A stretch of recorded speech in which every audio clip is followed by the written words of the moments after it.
I was working for 50 to 60 hours per week as a business management consultant while running my YouTube channel, consistently posting one video a week for an entire year before finally going full time. I did this all while sleeping an average of 8 hours a night, staying healthy and fit, going to the gym, and having a social life, building my relationship with my now husband. I will share with you my top tips for how to grow on YouTube or social media in general sustainably, even if you have a busy job. As context, on my main channel, which is just my name, Amy Wang, I have over 740,000 subscribers. On this podcast, The CEO of Life, I'm passionate about helping ambitious people like you live for themselves and ultimately be the executive of their own lives, building a business or personal brand via social media. I started my channel in 2020, climbed to 20,000 subscribers in September 2023, hit 100,000 subscribers in December 2023, and then finally 500K in October 2024. Now, before we begin, two important things.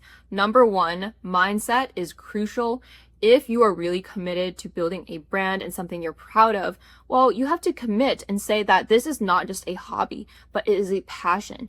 It is a real side hustle if you want to earn money from it, or it is just a real North Star that you are committing your full to. That focus and dedication starts by when you're consuming any kind of content to actually be making the most of that time when you're listening to someone like a podcast or any informational, valuable video. So in shorter words, lock in. And the second important thing is that I work really hard to make hopefully valuable podcast episodes for you. So please, if you could check that you are following either on Spotify, YouTube, Apple Podcasts, wherever you're listening to this, and make sure that you have notifications on. It will help me so much so I can continue doing this.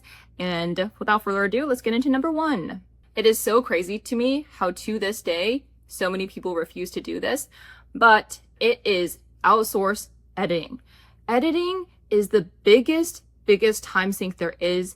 And if you are not making videos because you are that super fancy cinematic person, or like you're just super into the filmmaking of it all, and you're more into, telling your story, making your ideas heard, like myself, then editing is probably not the thing that is your edge or your advantage that you need to spend time on. Instead, especially at the beginning, what you want is to reduce as much of the other work that is not unique to you as much as possible. When I describe this, it will seem like a no-brainer, but think about it. When I was working as a business management consultant, so busy, right? To build a YouTube channel, or any business for that matter, I would have to wear so many hats, like be my editor, producer, scriptwriter, filmer, the talent. I have to work on emails, SEO, and you are essentially set up in a position to fail because you have to do every little thing. Like everything has to be owned by yourself. But truly, editing is one of those biggest things that you can hand off,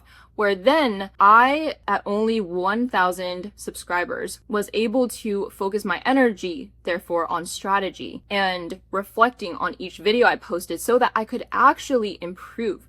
Because, like Mr. Beast says, post 100 videos and just make sure you're improving one thing in each video. Well, if I'm a busy consultant squeezing out any extra minute of my time to work on videos, then every minute is precious that I could be spending on figuring out. Then if I'm spending all of my precious minutes editing, which I was doing for 10 to 20 hours, then I couldn't even improve. And all those reps to 100 videos would actually not be valuable. Now, I'm gonna try to convince you to outsource editing even more because this was one of the biggest factors for how I was actually able to become successful.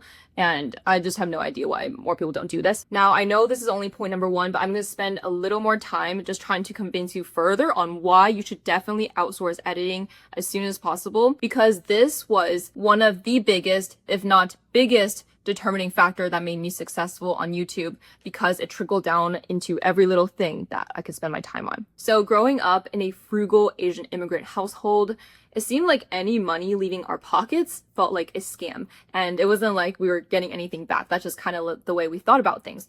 Especially as a new grad, I wouldn't want to spend any money. I wouldn't even be willing to buy one chapstick. And so when it came time to really pursuing YouTube, I was feeling rather discouraged because I was grinding on these videos, spending 20 hours just heads down editing, And then my videos would get only like 500 views. Not only that, but I was stressed from my job, plus stress from editing, plus stress that I wasn't getting anywhere, then stress that I could post a video only every like 3 weeks. There was no way that I could see my potential at this rate. And so I realized, okay, I need to take a step back. What is my time sink and what doesn't need me to be doing it?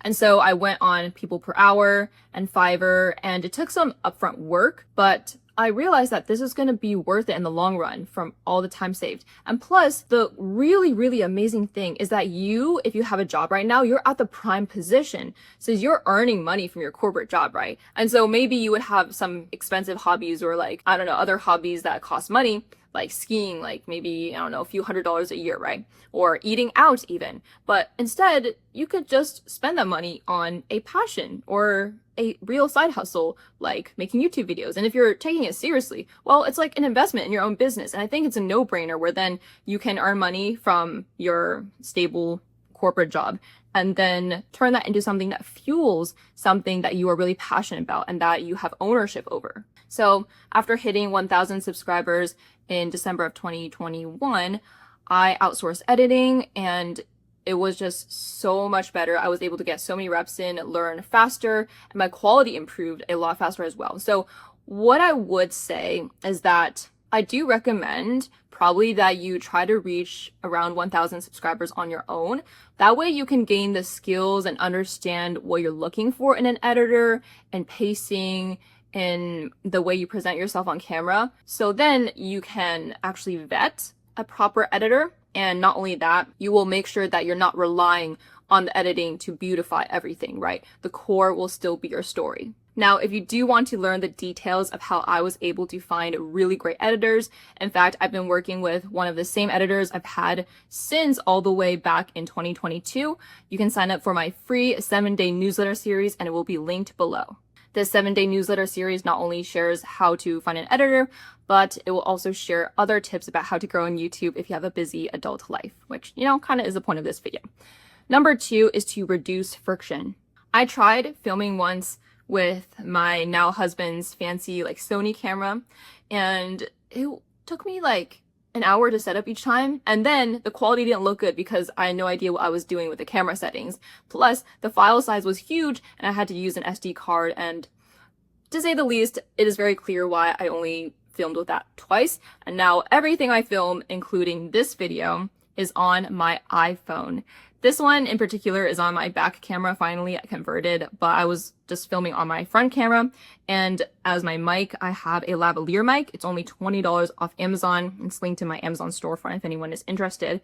But the key here is to get good lighting, a decently clean aesthetic background, and clear audio. The audio matters more than the visuals in a video. People are more likely to leave your video if it has bad audio than if you look kind of weird, right? So why this is so important is that, again, I think everything comes back to the fact that you don't have much time and you want to get reps and to really increase your quality and your chance at success as efficiently as possible.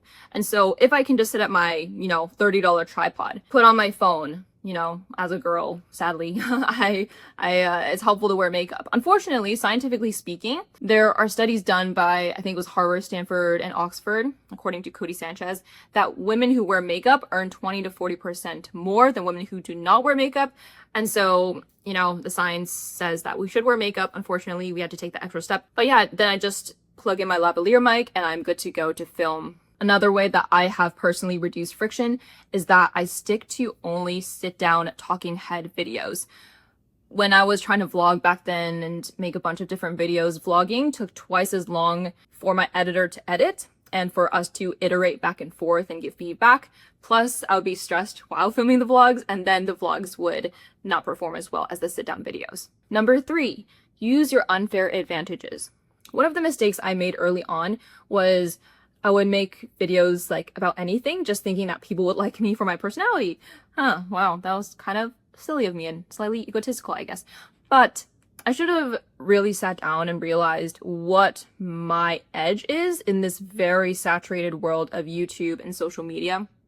So if you're a working professional, right, then you likely have a lot more wisdom and real world experience and expertise in whatever field you're in. You have unique experiences. And so really think about why that makes you credible in a certain area, or what kind of experience is valuable to someone in your audience. So for me, what really worked to grow my channel was I realized that how I succeeded in school was actually not just cookie cutter ways, like tactical advice, like, oh, active recall or anything. I actually did not watch any videos on how to study when I was in school. And so that kind of proves that there are some other factors for how to succeed as a student, right? And so I just spoke very passionately about how I believe that it's not about the grades, but it's about how you get the grades, and how I stayed healthy, working out as a varsity athlete, sleeping an average of 8 hours a night. And these unique factors and experiences made me stand out in a saturated niche. And that saturated niche was academic content. And I didn't even feel like I was in that niche. It's like I carved out my own niche of Amy, because the things that I shared in my videos could only have been said by myself. And so that's why I feel like I was able to grow relatively quickly, because if you look up this term, it's like creating a blue ocean for yourself rather than competing in a Red Sea. Number 4, sign up to newsletters. In the beginning of my journey, I was just like, oh my gosh, so much advice out there, trends, and social media algorithm changes. And I would be spending a lot of time consuming content and advice that eventually they were kind of repeating the same things, or it was kind of hard to implement everything at once. And so I started signing up for newsletters where periodically I would get something in my inbox that's, hey, this is the new social media trend, or hey, here's this person blowing up and here's what you can learn from this new creator, or here are 3 tips on how to make your hook better, or here are 5 examples of great thumbnails that are working right now. And I believe that these newsletters are super valuable because you are also opting into that particular creator who makes that newsletter. And so like right now, to this day, for example, I'm signed up to the Published Press newsletter. I'm signed up to Jay Klaus's Creator Science. And I'm also signed up to Ed Lawrence's newsletter. Oh, and Carrot, I believe, just to name a few. I think this is also why a lot of people will sign up for like the part-time YouTuber Academy. So the value in these courses, right, is like, okay, it might be the same information as on YouTube, but it is structured in a way such that you waste less time searching for things. Like I personally didn't do a course because I felt like I was decent at synthesizing information. And again, I was like just not willing to drop that much money on a course instead of customized coaching. Like I think customized coaching would be a lot more valuable and efficient. But this way with a newsletter, right, it's the same concept. You can get curated advice straight to your inbox and on a periodic basis. Plus then you're not distracted by the YouTube recommended page and you're like, oh, I came here for YouTube videos, but oh, what a cute puppy. I want to watch this video now. Number 5, this is going to sound, oh, is this number 5? Oh yeah. You've probably heard it before, but progress is more important than perfection. I just want to emphasize that even if you spend hours and hours and hours and weeks on a video to make it perfect, well, it likely won't do that well, just saying, right? Because in the beginning of a YouTube journey, even though you might be consuming information and advice, there's no way you can really be good at making YouTube videos until you yourself get the reps in. You have to learn by doing. And to make a better video, you might as well make 5 okay videos and spend time making 1 quote unquote perfect video. There is this common story and example exemplifying this concept. So there is a pottery class and there are 2 groups in this pottery class. The teacher tells group A, your job is to make just 1 piece of pottery the best you can and present it at the end of the semester. Group B has a job. You should make as many pieces of pottery as you can. And then by the end of the semester, just present your best piece. And guess what? Group B not only produced higher quantity or higher output of pottery, but they also produced better pottery pieces than Group A, even though they were aiming for quantity. And so quantity is really the name of the game. And I think this just ties back into why I really emphasize outsourcing editing. It's just something where that is how you get more reps in. That is how you learn quicker. And truly, I think it's much more valuable for a small creator who has a full-time job in corporate than a large creator, because a large creator, you know, they're full-time, they can edit all day long if they want to. Like, I know a lot of giant vloggers, they still edit their own videos for the love of the game, right? But, you know, when you're so busy and stressed from your job, it's really hard to enjoy editing. For me, I would rather grow and see my potential on YouTube than be stubborn and just like edit because, oh, I like editing, right? Like, I enjoy success more than the editing part. My value and what I enjoy doing is telling my story. And so, okay, tying back to progress is better than So tying back to progress is better than perfection. If there are some little details that aren't the prettiest, just let it go. For me, I was just like, good enough. That was my attitude. Okay, good enough. There is a leveling off of the value of fancy editing, right? Like, it's the law of diminishing returns. For an informational video, for example, you want to add editing to make things clear as the first and foremost, and to make things not ugly, I guess. But then to a certain point, additional fancy editing doesn't really add much value, and then it just costs you more money if you are outsourcing that editing. So really let your story and your voice shine. Let that be the core of your content, not some cinematic fancy editing, unless of course that is your goal, to be the cinematic creator. Comment below which of the 5 tips you resonated with the most, and please remember, do not subscribe if you're just here for YouTube tips. That is not what this channel is all about. It's about how you can be an entrepreneur in both your life and your business or whatever venture you have. Being the CEO of your own life is a holistic way of thinking about living for yourself and optimizing this limited time we have on this earth. And that's why I have guests on who are not only entrepreneurs and business owners themselves, but they're also really amazing in life. Like, my friends who succeed in YouTube and content creation, they're also very fit and healthy. They also socialize, and they also sleep enough, and they also have great long-term relationships. And don't forget that you can sign up for the free 7-day newsletter series to learn how to grow on YouTube sustainably as a busy adult. Thank you so much, and until next time.